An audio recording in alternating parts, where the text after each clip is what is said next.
Olá, boa tarde a todos, todas e todes. Meu nome é Fabíola Sucasas, eu sou promotora de justiça do Ministério Público do Estado de São Paulo e vim aqui para conversar um pouco com vocês sobre a rede de atendimento e de proteção relacionada à violência doméstica e familiar contra meninas e mulheres.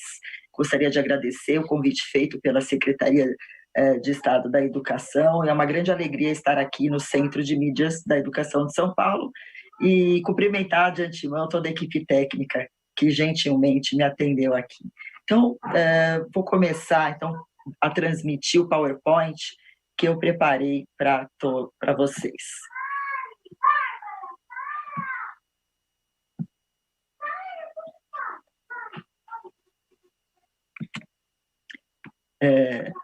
Bom, eu estou aqui dentro de um projeto que se chama Projeto de Vida, que é uma parceria do Ministério Público de São Paulo com a Secretaria de Justiça e o Tribunal de Justiça de São Paulo. Essa aula ela vem de um compêndio de aulas, né, dentro do contexto da Covid-19, dos impactos de gênero, e já tivemos aulas com a doutora Albertina, com a doutora Silmara, e também com as juízas Tereza e Rafaela. Eu aqui vou falar da rede de atendimento e de proteção.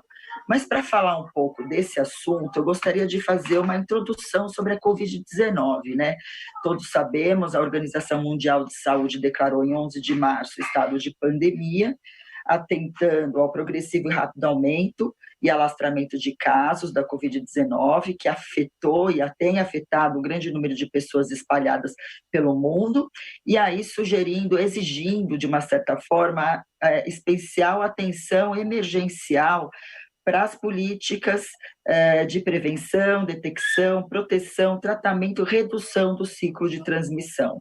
No mundo, nós já temos casos confirmados de 8.317.573, mortes chegaram a quase 500.000, e no Brasil, o Ministério da Saúde, desde que adotou o isolamento social, foram 978.142 casos confirmados, além de 47.748 mortes.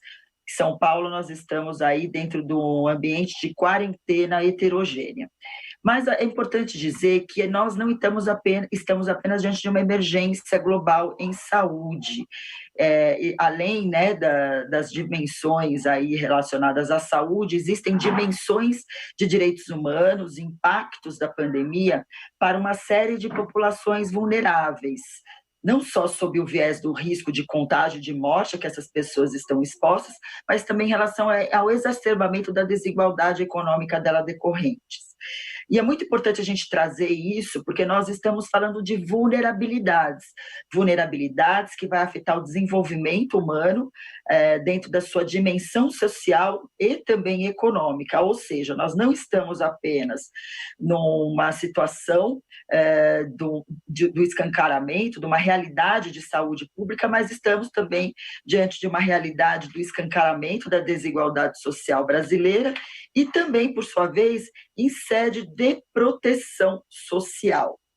E há muitos pontos de atenção. Nós vamos falar do peso da violência, que é essa frase de Lúcia Xavier, da ONG Crioula: o peso da violência concorre com as condições de obediência ao isolamento, mas é preciso falar também de todo o cenário que envolve isso, né? Nós estamos aqui dentro de um cenário de altos índices de desemprego, o próprio IBGE apontou para um alto crescimento da taxa de desocupação, nós temos também um quadro de grande informalidade, mesmo antes da Covid, mas com a Covid e com as questões de isolamento, nós temos aí situações de maior vulnerabilidade, porque quem está no ambiente informal não tem direito à aposentadoria, tem toda uma questão sobre licenças, a ausência de licença maternidade ou mesmo afastamento laboral por motivo de saúde. Temos também a ampliação do quadro de vulnerabilidade, da hipervulnerabilidade, Quadro este que vai impactar principalmente aqueles que vivem em favelas, cortiços, ocupações de toda sorte, de submoradias, né, moradias precárias, sem considerar as pessoas em situação de rua. E aí temos aí uma grande questão que envolve as políticas de isolamento social.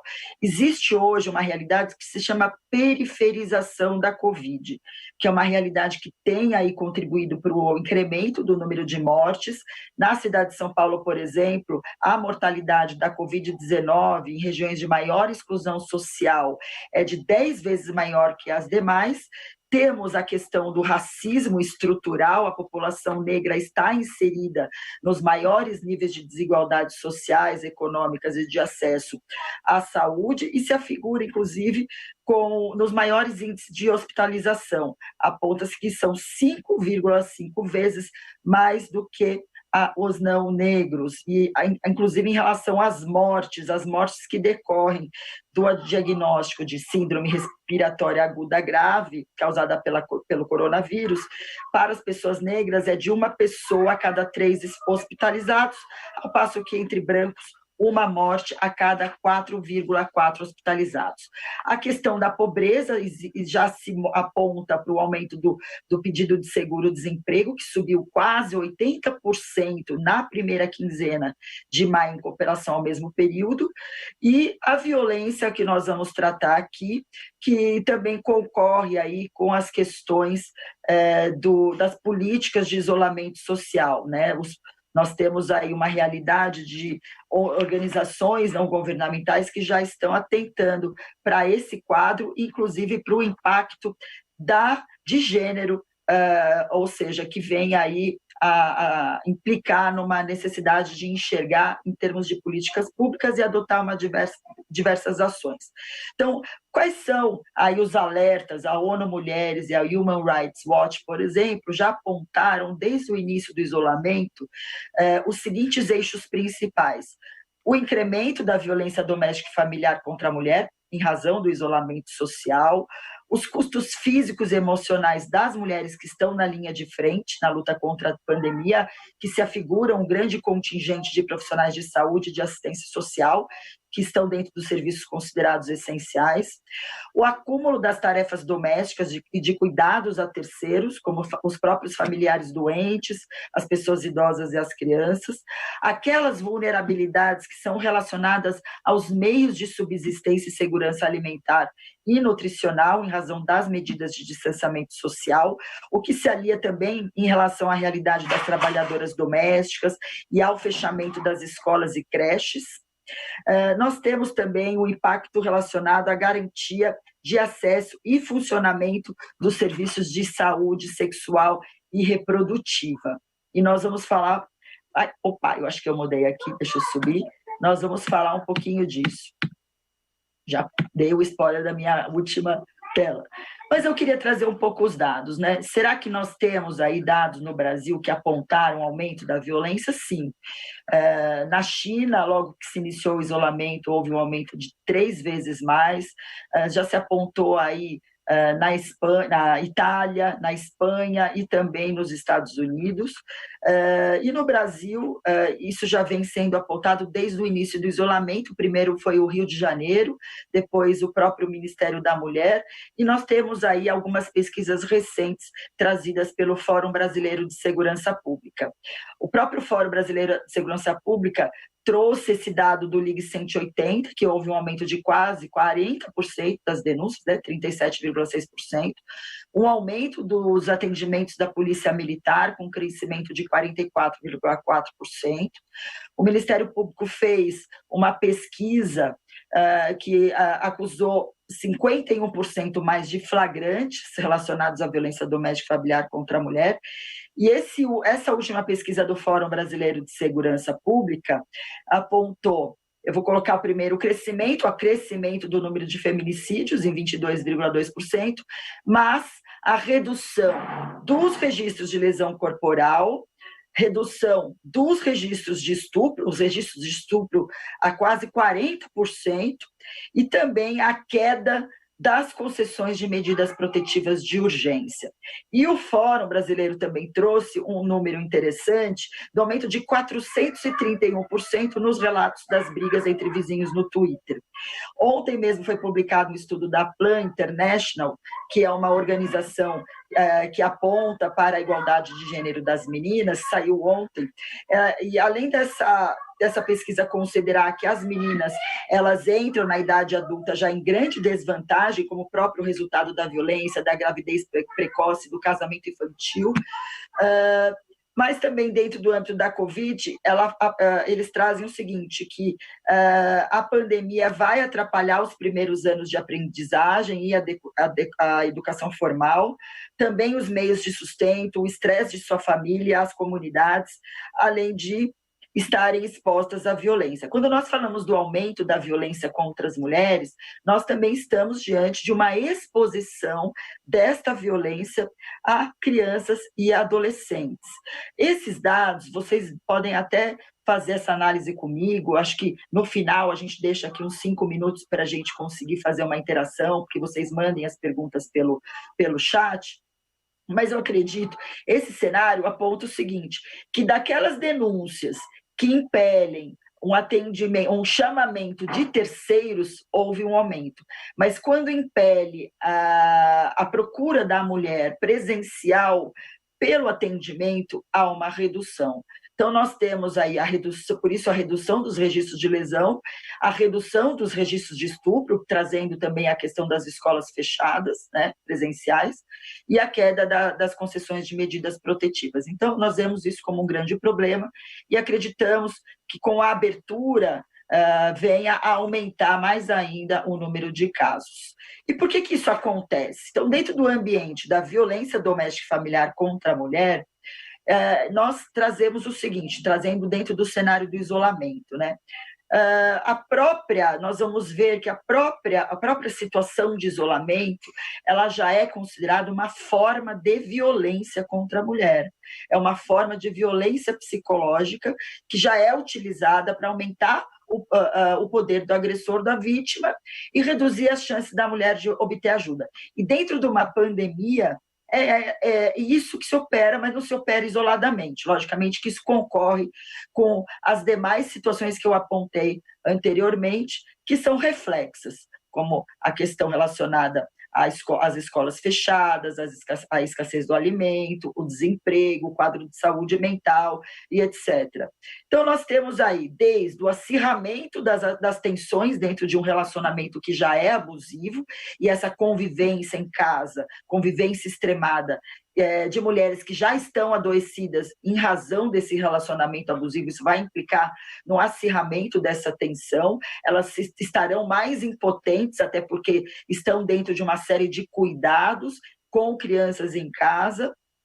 Então, isso vai exigir uma maior carga emocional, além da ampliação da condição de poder do agressor sobre ela, que vai usar, inclusive, o argumento do isolamento para mantê-la sobre o seu domínio, reduzindo, por sua vez, as chances delas obterem ajuda, e não só obterem ajuda, né? Delas acessarem serviços, delas acessarem apoio. Muitas vezes elas não vão buscar refúgio na casa de pessoas, por exemplo, pais que eventualmente são idosos e que devem expô-los ao risco. Nós temos também barreiras de caráter tecnológico, nem todas têm acesso à internet, ou quando tem, nem sempre isso é possível diante de uma necessidade de um compartilhamento dessa tecnologia no âmbito familiar.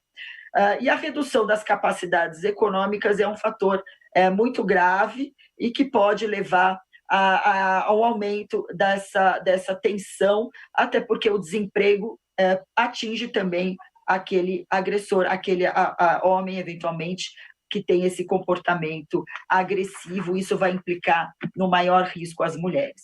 Logo quando esses dados foram apontados, os dados do aumento, a possibilidade do aumento da violência, a própria Organização Mundial de Saúde solicitou que os governos adotem medidas para limitar para limitar o consumo de bebidas alcoólicas durante a pandemia, e o uso desse álcool, o uso do álcool já é considerado como um fator de risco, ou seja, um fator que aumenta as chances em 4,6 vezes o risco de exposição à violência praticada pelo parceiro íntimo. Então, nós temos, dentro de uma pandemia, diversas situações que vão concorrer com o isolamento social e expor a maior gravidade, a maior intensificação da violência praticada pelo parceiro íntimo dentro de um relacionamento abusivo, o que, por sua vez, também vai implicar numa maior intensificação da exposição das crianças dentro desse ambiente. Não só dentro de uma exposição de uma violência testemunhal, mas também dentro de uma exposição direta de violência, e a gente vai falar um pouquinho logo mais sobre a violência praticada contra crianças, né? A violência sexual especialmente. E eu queria aqui trazer para vocês 3 casos muito emblemáticos, eu gosto muito de falar deles, até porque se torna didático. Eu trabalhei muito tempo no grupo de enfrentamento à violência doméstica do GVID Leste. Esse grupo é responsável por uma população de mais de 3 milhões de pessoas, e ali os casos de Ana, Joana e Mariana mostram do que estamos falando. Então, estamos falando, por exemplo, no caso de Ana, uma mulher adulta que foi obrigada pelo ex-companheiro a se atirar da janela enquanto ele empunhava uma arma de fogo, enquanto as crianças gritavam, choravam, e ela pediu que as crianças se escondessem atrás do armário. Ele obrigou que ela se atirasse da janela a uma altura de 8 metros. A Joana, uma senhora idosa que fazia o uso de cadeira de rodas, uma pessoa com deficiência, cujo filho, usuário de drogas, além de agredi-la fortemente, subtraiu a quantia de R$20 para comprar crack. E a história de Mariana, 9 anos, que passou a ser abusada do padrasto. E assim nós temos situações diferenciadas de mulheres adultas, mulheres idosas e crianças que estão dentro de um cenário de violência física, violência psicológica, violência patrimonial, e as meninas, especialmente, violência sexual. Nós sabemos que a violência doméstica não acontece somente na relação conjugal, e é importante dizer que a Lei Maria da Penha está dentro desse cenário também, inclusive, abarca essas situações. E nós estamos falando de uma violência que foi muito tolerada pela sociedade brasileira, dentro de um ambiente de banalização, de romantização, de culpabilização, de patologização, como eu gosto de dizer. E esse tipo de violência é considerado uma violação a direitos humanos, é considerado um problema de saúde pública epidêmica. Nós sabemos que as mulheres correm maior risco de sofrer estupro e violência doméstica do que o câncer, do que acidentes de carro, do que guerra, do que malária. É importante que vocês saibam que o feminicídio é considerado uma morte evitável, porque ele não acontece em um fato isolado, ele acontece em ciclos, né? Ele é o último ponto de uma série de ciclos de violência. E eles acontecem após estudos apontarem uma série de riscos para as mulheres, levando-se em consideração situações em que apontam para a maior vulnerabilidade das mulheres e que apontam também para o perfil mais agressivo do autor da violência.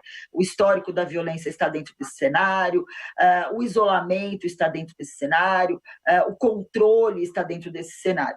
E a violência contra a mulher é uma violência de gênero. Nós estamos diante de uma realidade de desigualdade de gênero, uma realidade em que a mulher foi colocada de forma histórica e cultural dentro de um ambiente de inferiorização, inclusive de uma inferiorização legitimada pelo nosso direito, e que expõe as crianças dentro de um cenário de aproximadamente 80%, afora aquela violência que é praticada diretamente contra as meninas, e isso vai determinar o que nós chamamos do ciclo da transgeracionalização da violência. O que isso significa?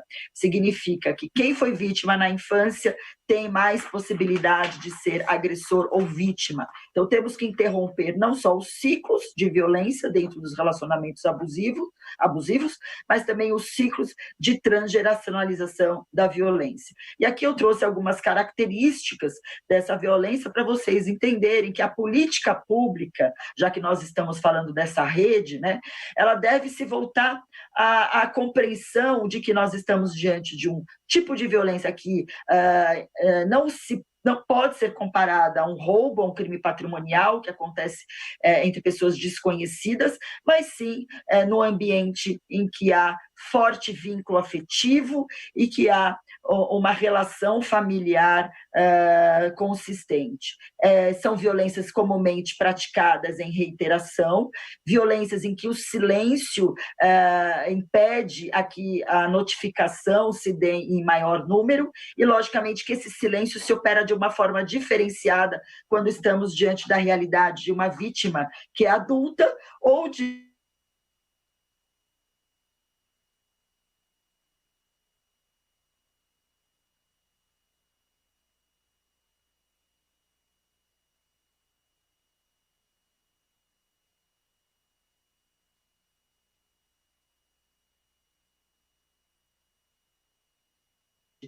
uma vítima, por exemplo, que é uma criança que sofreu uma violência. A mulher quebra esse silêncio, mas ela se retrata. E essa retratação ela é vista de uma forma discriminatória. Eu queria trazer aqui só rapidamente essa questão da violência sexual doméstica que atinge as meninas. O Anuário Brasileiro de Segurança Pública apontou, em pesquisa do ano passado, que 4 meninas de até 13 anos são estupradas por hora no Brasil. Nós temos o seguinte perfil da vítima de violência sexual, que 88,5% das mulheres é vítima. Isso foi apontado pela nota técnica do IPEA de 2014, e que dessas 70% são crianças e adolescentes, 50% menores de 13 anos e 40% não sequer possuía o ensino fundamental completo. O agressor, por sua vez, apontou a mesma pesquisa de que 92,5% são do sexo masculino e que os agressores de crianças são 24,1% pais ou padrastos e 32,2% amigos ou conhecidos da vítima. Ou seja, o inimigo está dentro de casa e a violência nasce dentro dos lares. Existem estudos americanos que apontam, analisam o discurso dos agressores que perpetraram abusos sexuais. Budin Johnson, de 1989, Conte, Wolf Smith, de 1989. Eles apontaram 3 formas para dizer como que eles agem. Eles agem numa escolha específica, geralmente apontando as mais vulneráveis, as mais novas para que não falem, as mais submissas, a mais carente.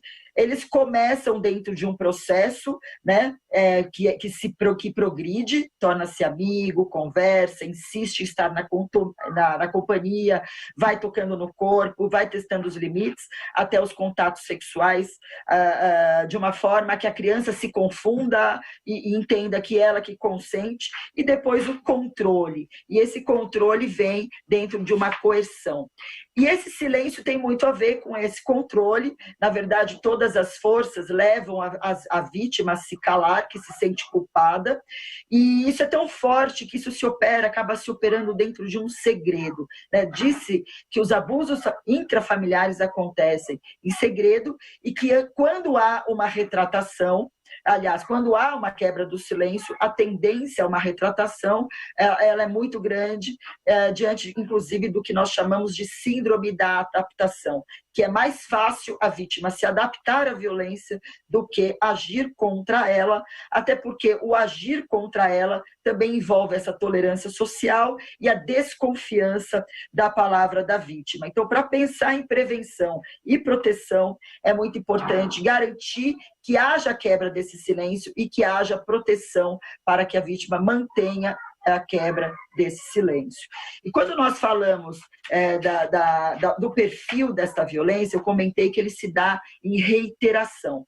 Ele se dá em reiteração e dentro da específica violência sexual existe a maior chance desses estupros serem recorrentes. aponta-se que 50% dos incidentes que são descobertos, nós temos aí um quadro de estupros anteriores, e que os riscos maiores são em residências em regiões rurais, em que a vítima tem o menor nível educacional e em que há maior proximidade de relacionamento entre a vítima e o perpetrador.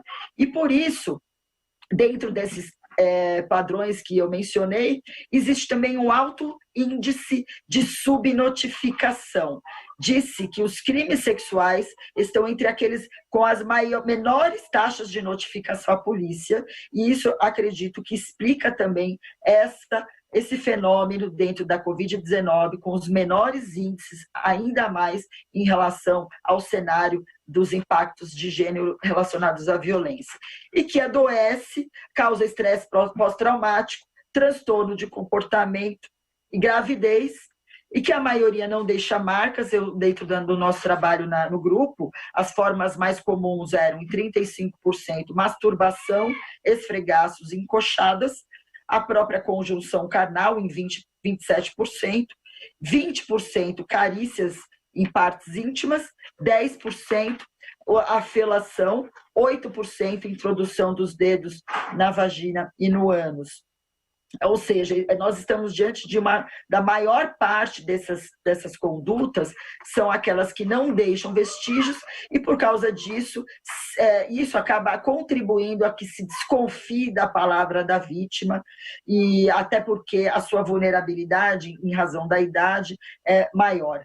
E a impunidade vem em decorrência desse quadro. E associa-se ainda a esse cenário o que nós chamamos de rota crítica, que é essa rota crítica que vem acompanhada dentro dessa tolerância, dentro dessa desconfiança da palavra da vítima, e que vai implicar, dentro do ambiente de prova, muito mais específico, né? Essa questão do valor da prova da vítima, ao mesmo tempo em que há uma grande desconfiança diante da falta de olhar específico de gênero à realidade dessa violência, leva o que nós chamamos a hermenêutica da suspeita, da culpabilização da vítima. Ou seja, ou ela mente, né? E sempre todas as forças se levam a acreditar que ela mente, né? Que não houve vestígios, que, bom, não é uma situação em que há testemunhas, então depende da palavra dela, mas e aí quando se trata de uma menina, de uma adolescente, desconfia-se ainda mais, levando isso em consideração toda a moral que eventualmente venha a incutir dentro desse cenário. Então, existe aí um cenário de violência sexual muito preocupante, e não só subnotificado, mas também dentro de um grande índice de impunidade.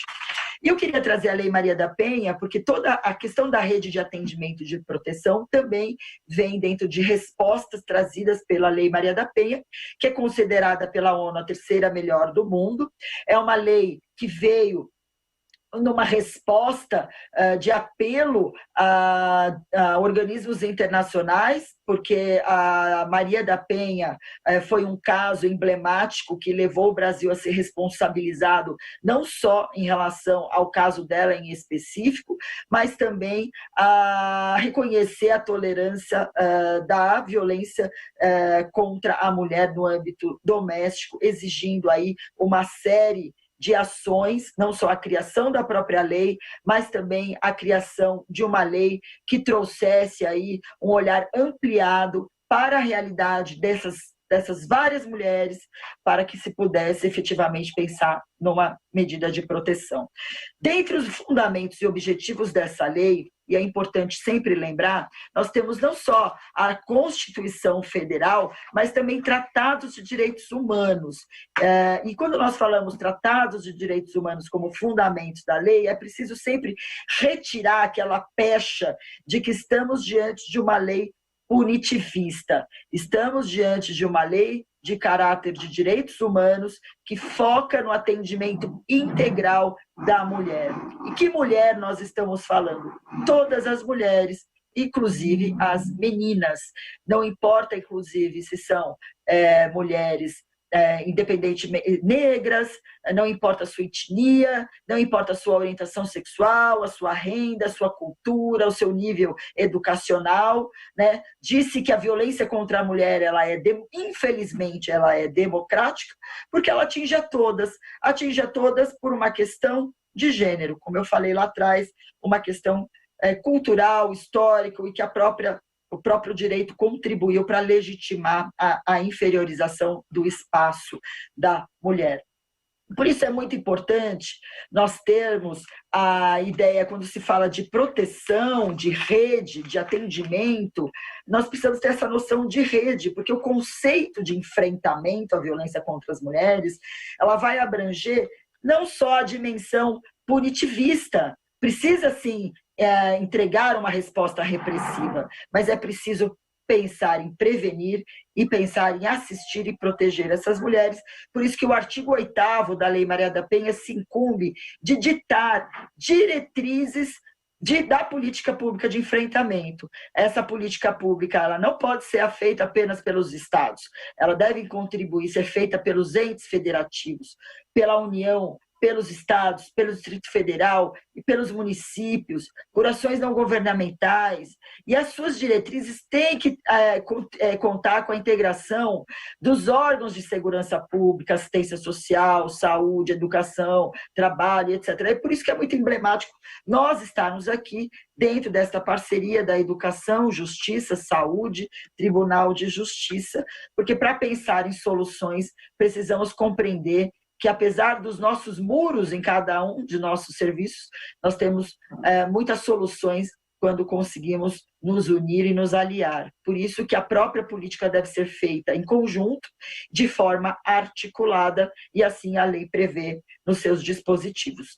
E também, quando nós falamos de proteção à criança, adolescente, né, nós temos aí alguns fundamentos jurídicos. Então, desde o artigo 227 da Constituição Federal, que já coloca aí, não só como dever do Estado, mas dever da família e da sociedade, né, atuar em prol da criança, do adolescente, do jovem com prioridade, também colocá-los a salvo de violência, de qualquer discriminação, o Estatuto da Criança e do Adolescente, além da Maria da Penha, como eu disse, a própria lei, que é chamada Lei 13.431/17, que aponta, que traz aí todo um sistema, uma lei que normatiza e organiza o sistema de garantias de direitos da criança e do adolescente que é vítima ou testemunha de violência. Então, aquela criança, como eu falei daquele caso da Ana, aquelas crianças que viram, que testemunharam a mãe sendo obrigada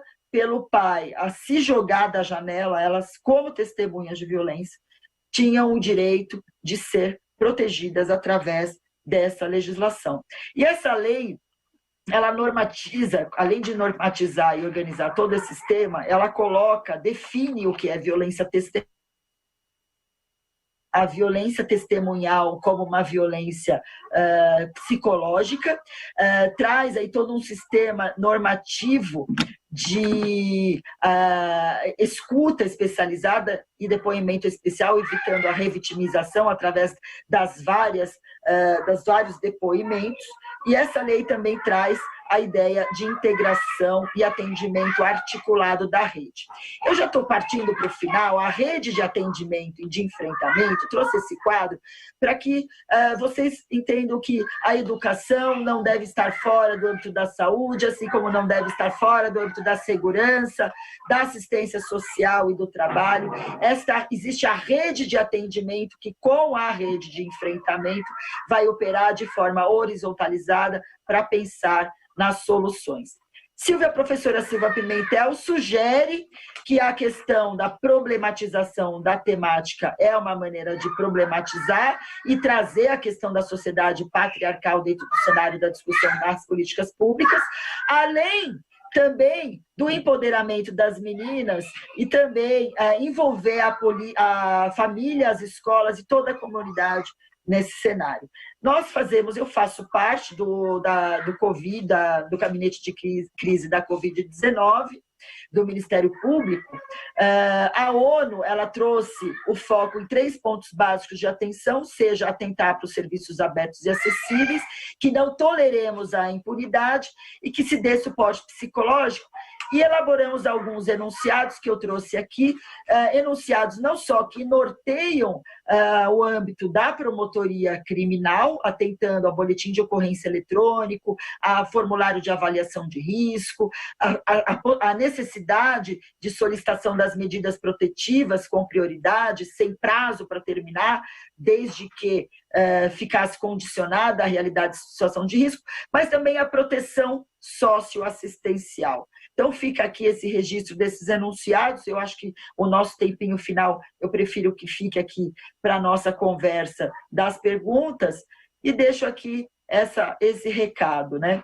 Não há pilar que sustente o enfrentamento da violência doméstica se não pensarmos em oportunidades para as meninas e mulheres serem livres e capazes de gerenciar as suas próprias vidas.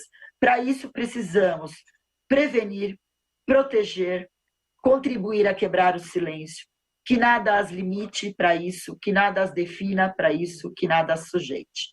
Então é isso, muito obrigada. Agora eu vou ver se eu abro aqui para ver se eu consigo atender aqui as perguntas do chat.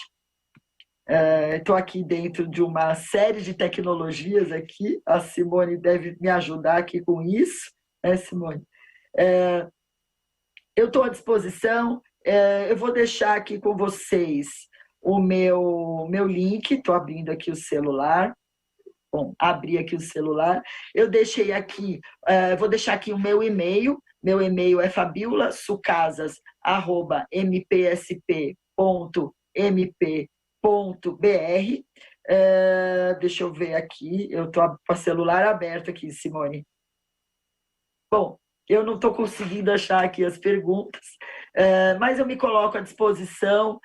Nós podemos compartilhar documentos, compartilhar também as fontes dessas pesquisas para que possamos contribuir nas dúvidas que eventualmente vocês venham a ter. Gostaria de agradecer imensamente, dizer que nós estamos à disposição deixa eu ver aqui, para que nós possamos conversar. Eu não sei se eu tenho que desligar. Simone, por favor.